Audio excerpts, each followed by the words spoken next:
Hello student, હું છું પુનિત વાંસદડિયા.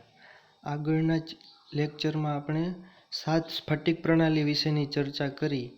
તો એ જે 7 સ્ફટિક પ્રણાલી છે એ કોષ્ટક તમારે ખાસ અગત્યનું છે, MCQમાં પૂછાય છે, તમારે યાદ રાખવું પડશે. અને ખાસ કરીને એમના ઉદાહરણો છે એ વારંવાર પૂછાતા હોય છે.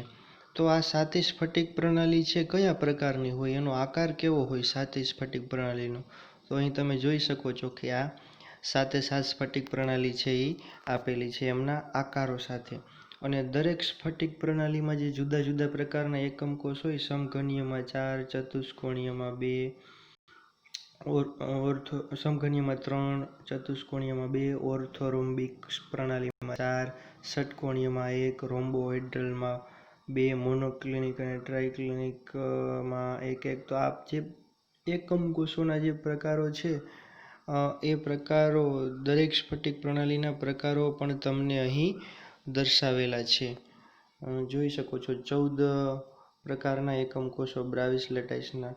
તો આ જે સમઘનીય પ્રણાલી છે એના 3 એકમ કોષો, આદિમ, અંત કેન્દ્રિત અને ફલક કેન્દ્રિત. તો એકમ કોષો તો આપણે આગળ જોયું કે ફલક કેન્દ્રિત હોય તો ખૂણાઓ ઉપર અને ફલકના કેન્દ્રમાં પરમાણુને દર્શાવવાના થશે. અંત કેન્દ્રિત હોય તો ખૂણા ઉપર અને ઘનના કેન્દ્રમાં, અને આદિમ પ્રકારનો કોષ હશે તો ખૂણા ઉપર માત્ર પરમાણુઓ દર્શાવવાના થશે. તો આ જે એકમ કોષો જે છે એ ખાસ કરીને આકારમાં અલગ પડતા હોય છે, કારણ કે તેમના વચ્ચેનું અંતર, ABC અંતર, અક્ષીય અંતર અને અક્ષીય ખૂણાઓ છે એ અલગ અલગ પ્રકારનું મૂલ્ય ધરાવતા હોવાથી આકારની બાબતમાં અલગ પડતા હોય છે. સમઘનીય આપેલો છે. પછી બીજો પ્રકાર છે એ ચતુષ્કોણીય. ટેટ્રાગોનલમાં 2 પ્રકારના એકમ કોષ હોય તો એ બંને એકમ કોષો આપેલા છે, તમે જોઈ શકો છો. ત્યારબાદ 4 ઓર્થોરોમ્બિક સ્ફટિક પ્રણાલીના 4 એકમ કોષો, 4 પ્રકારના એમાં સમાવિષ્ટ હોય છે.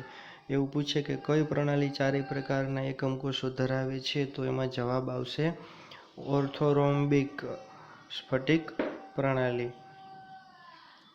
કઈ પ્રકારની પ્રણાલી 3 પ્રકારના એકમ કોષો ધરાવે છે, તો સમઘનીય. કઈ પ્રકારની પ્રણાલી 2 પ્રકારના એકમ કોષો ધરાવે છે, તો આદિમ અને અંત કેન્દ્રિત પ્રકારનો એકમ કોષ છે એ ચતુષ્કોણીય સ્ફટિક પ્રણાલીમાં આવેલો છે. ત્યારબાદ મોનોક્લિનિક પ્રણાલીના એકમ કોષ છે આપેલો છે, એમાં પણ આદિમ અને અંત કેન્દ્રિત પ્રકારનો એકમ કોષ હોય છે, 2 પ્રકાર. અને ત્યારબાદ જે 3 પ્રણાલીઓ છે એ માત્ર એક જ પ્રકારના એકમ કોષો ધરાવે છે. એ 3 પ્રણાલી આપેલી છે HCP, હેક્ઝાગોનલ ક્લોઝ પેકિંગ, રોમ્બોહેડ્રલ અને ટ્રાઇક્લિનિક. તો આમાંથી પ્રશ્નો છે તમને કોષ્ટકમાંથી કઈ રીતના પ્રશ્નો પૂછાઈ શકે, તો જે કોષ્ટક છે એમાંથી ખાસ કરીને ઉદાહરણો પૂછાઈ શકે. પછી આ ધારની લંબાઈ, અક્ષીય અંતર અથવા અક્ષીય ખૂણા, કોઈ એક પ્રણાલી માટે કયા ખૂણાઓ અથવા અંતર માટે કયું સાચું છે, એ પ્રકારે MCQ બનાવીને પૂછાઈ શકે. આ ઉદાહરણો ખાસ તમારે યાદ રાખવાના રહેશે. ઉદાહરણો પણ પૂછાઈ શકે, અથવા જે શક્ય વિચલન છે એમાંથી પણ MCQ બનાવીને પૂછાઈ શકે. આદિમ છે એ દરેક પ્રકારના સ્ફટિક પ્રણાલીમાં આવેલો એકમ કોષ છે. મોનોક્લિનિક સ્ફટિક પ્રણાલી કયા પ્રકારના એકમ કોષો ધરાવે છે, તો કે આદિમ અને અંત કેન્દ્રિત 2 જ હોય. કઈ પ્રણાલી છે 4 પ્રકારના એકમ કોષો ધરાવે છે, કઈ પ્રણાલી છે 3 પ્રકારના એકમ કોષો ધરાવે છે, કઈ 2 પ્રણાલી 2 પ્રકારના એકમ કોષો ધરાવે છે.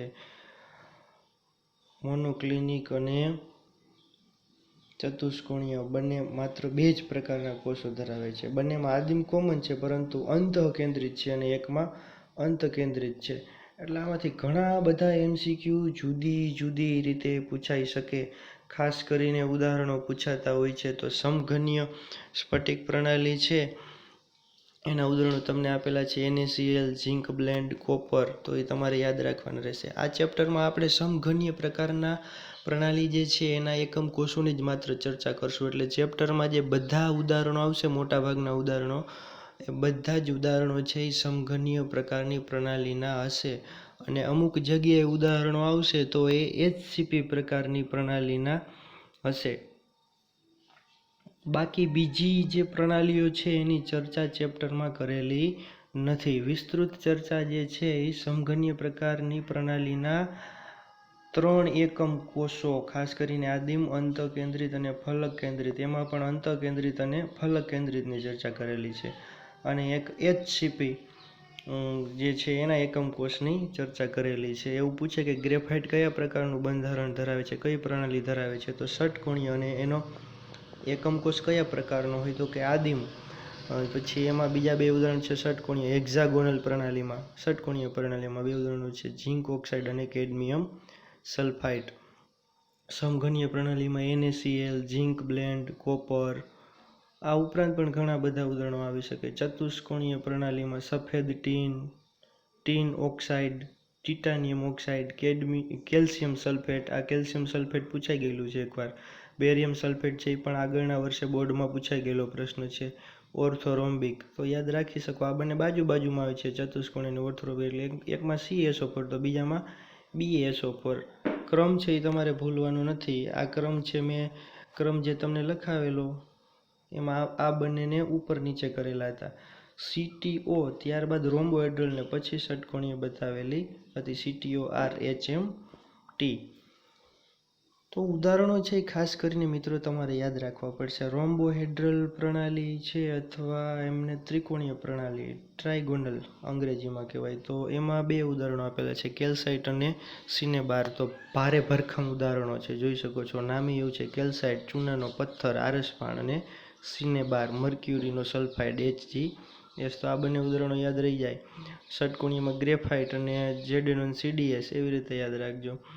ઓર્થોરોમ્બિકમાં રોમ્બિક આવ્યું એટલે રોમ્બિક સલ્ફર, અને બાકીનું BaSO4 આની સાથે CSO4 સાથે ક્રોસમાં, અને KNO3. ચતુષ્કોણીયમાં સફેદ ટીન અને ટીનનો જે ઓક્સાઇડ, બધા ઓક્સાઇડ છે જો, સફેદ ટીન, પછી તો કે છે ટીનનો ઓક્સાઇડ SnO2, બીજો ટિટાનિયમનો ઓક્સાઇડ TiO2, અને કેલ્શિયમ સલ્ફેટ. સમઘનીય પ્રણાલીમાં NaCl આવે, CSCl પણ આવે, હીરો આવે, ઝિંક બ્લેન્ડ, કોપર, સોનું, Ag. આવી બધી ધાતુઓ મોટા ભાગે સમઘનીય પ્રણાલીમાં આવતી હોય છે, સંક્રાંતિ ધાતુઓ. ત્યારબાદ મોનોક્લિનિક. તો મોનોક્લિનિકમાં મોનોક્લિનિક સલ્ફર, સલ્ફરના 2 સ્વરૂપ આવ્યા, મોનોક્લિનિક સલ્ફર અને રોમ્બિક સલ્ફર. તો રોમ્બિક સલ્ફર છે ઓર્થોરોમ્બિકમાં આવશે, નામ ઉપરથી જ ખ્યાલ આવી જાય. અને મોનોક્લિનિક સલ્ફર છે એ મોનોક્લિનિક પ્રકારની પ્રણાલીમાં આવશે. અને બીજું ઉદાહરણ છે બહુ લાંબુ ઉદાહરણ, Na2SO4 × 10H2O, યાદ રહી જાય. અને ટ્રાયક્લિનિક પ્રણાલીમાં તમને 3 ઉદાહરણો આપેલા છે. ટ્રાય એટલે 3 એમ યાદ રાખવાનું. 3 ઉદાહરણો કયા તો કે આ રંગીન સંયોજનો K2Cr2O7 potassium dichromate, copper sulphate × 5H2O એટલે કોપર સલ્ફેટનો સજળ ક્ષાર, એ પણ બ્લુ રંગનો હોય, મોર થૂથું પણ એમને કહેવાય. અને ત્રીજું છે બોરિક એસિડ, તો યાદ રહી શકે.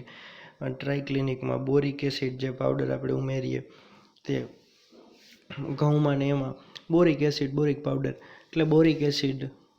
પોટેશિયમ ડાયક્રોમેટ રંગીન નારંગી રંગવાળું, અને બીજું બ્લુ રંગનું તો કે કોપર સલ્ફેટ, 5 પાણીના અણુઓ સાથેનું કોપર સલ્ફેટ. તો ઉદાહરણો છે તમે 4-5 વાર વાંચશો વ્યવસ્થિતપૂર્વક એટલે તમને સમજાઈ જશે. એમાં કાંઈ બહુ અઘરું છે નહીં. અને હા, સફેદ ટીનનું એક બીજું નામ પણ બીટા ટીન છે, એ ખાસ યાદ રાખજો મિત્રો.